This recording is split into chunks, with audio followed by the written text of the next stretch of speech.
Good evening, visitors. Welcome to the Australian War Memorial's last post ceremony. My name is Craig Burrell, and joining us today from the Royal Australian Navy is Lieutenant Commander Andrew Littlejohn. We warmly welcome the members of the United States Naval Academy who are in attendance this evening. We welcome the veterans who have served, those that are still serving, and the families that support them. We acknowledge the members of RSL and Services Clubs Association, RSL Victoria and RSL Queensland, who are watching the broadcast of this ceremony around Australia. During this evening's ceremony, wreaths will be laid at the base of the Pool of Reflection by visitors and students on behalf of the following schools: from New South Wales, Kambala School for Girls, Rose Bay, and Newington College Prep School, Linfield. Please stand and join in singing the National Anthem.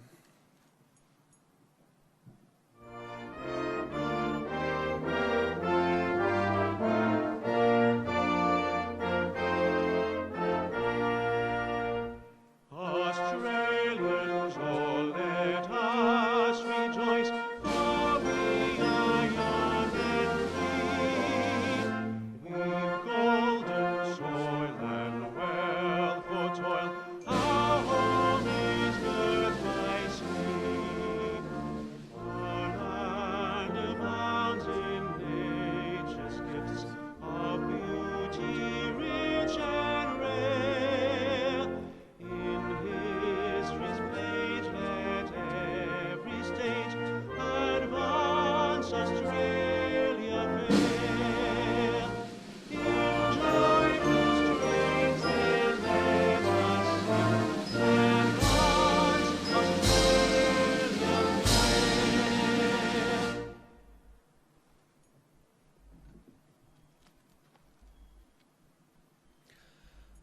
The Australian War Memorial was the vision of Charles Bean, Australia's First World War official historian.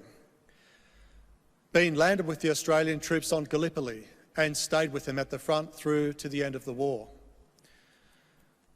The idea of this national memorial and museum came to him at Pozières, France, in the depths of the bloody fighting of 1916.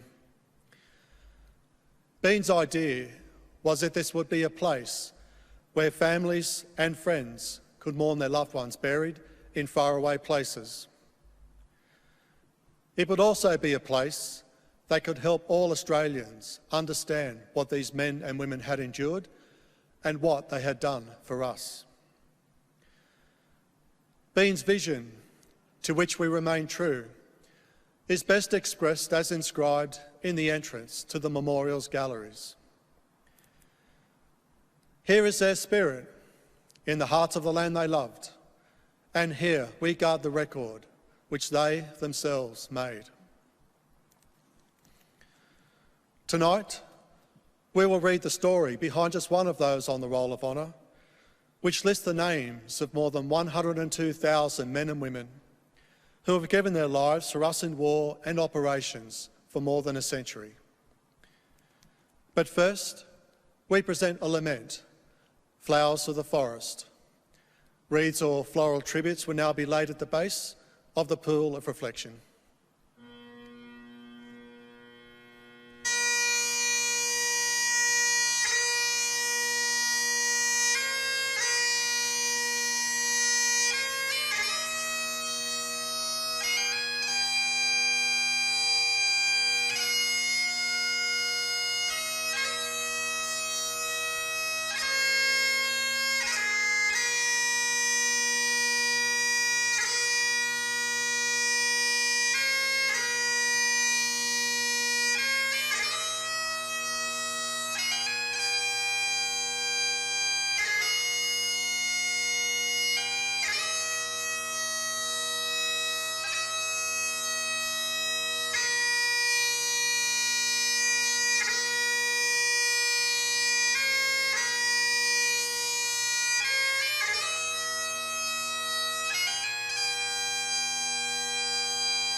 Today, we pay tribute to Flying Officer Charles Anderson.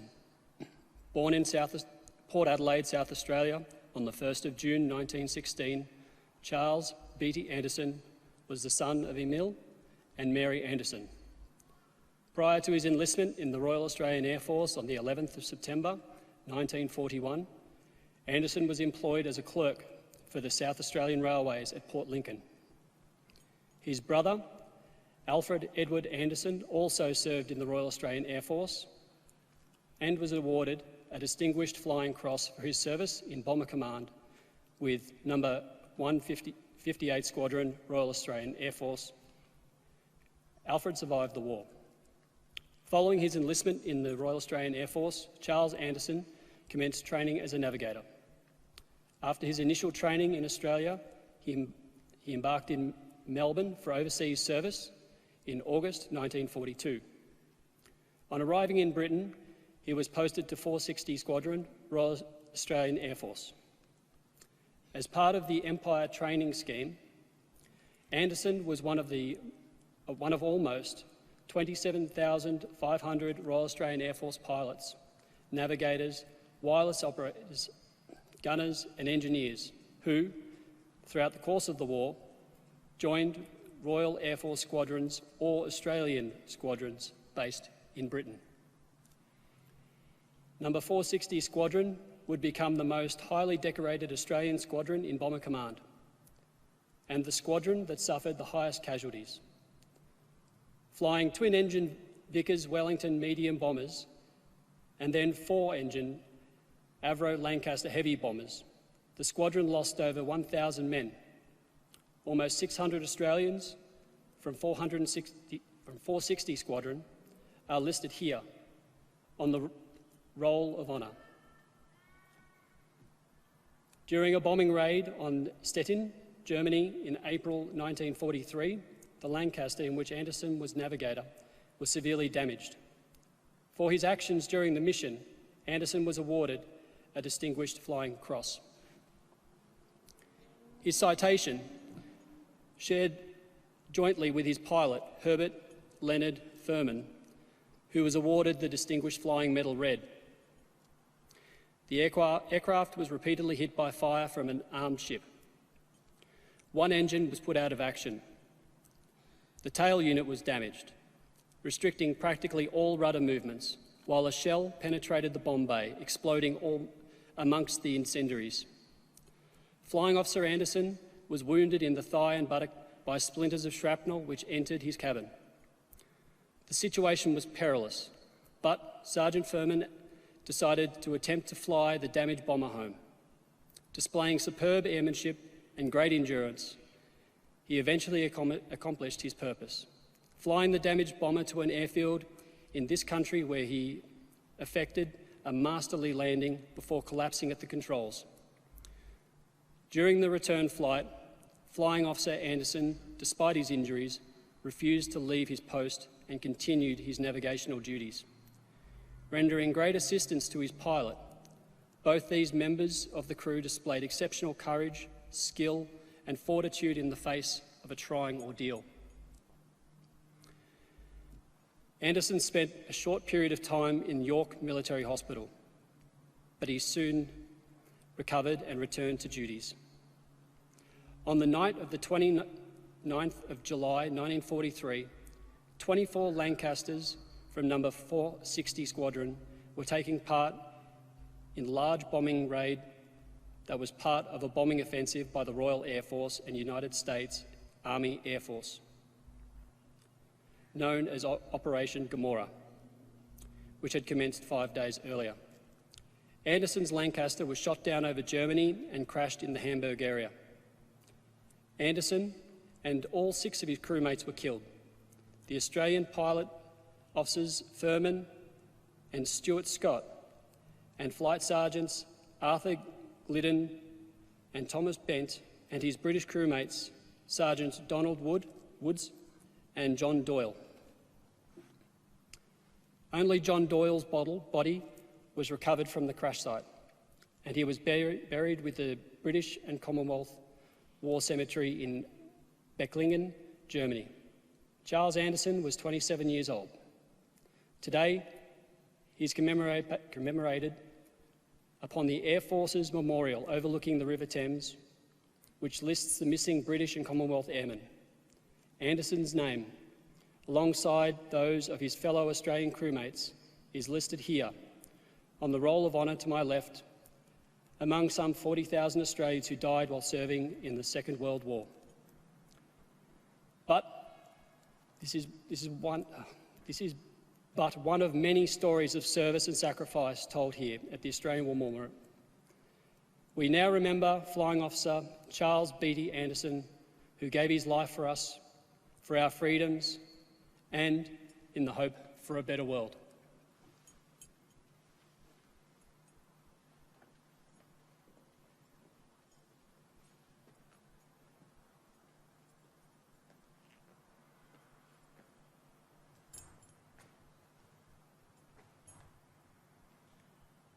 They shall grow not old, as we that are left grow old. Age shall not weary them, nor the years condemn.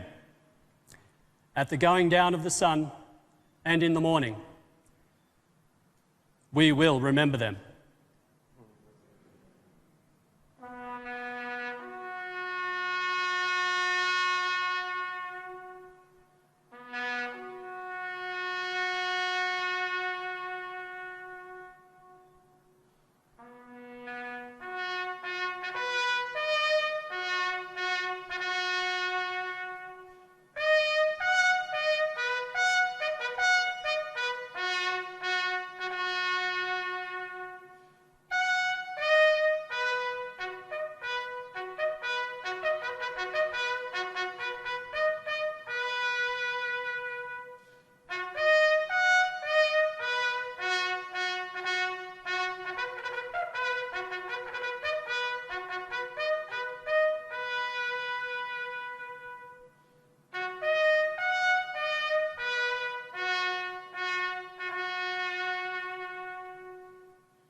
Lest we forget. Lest we forget.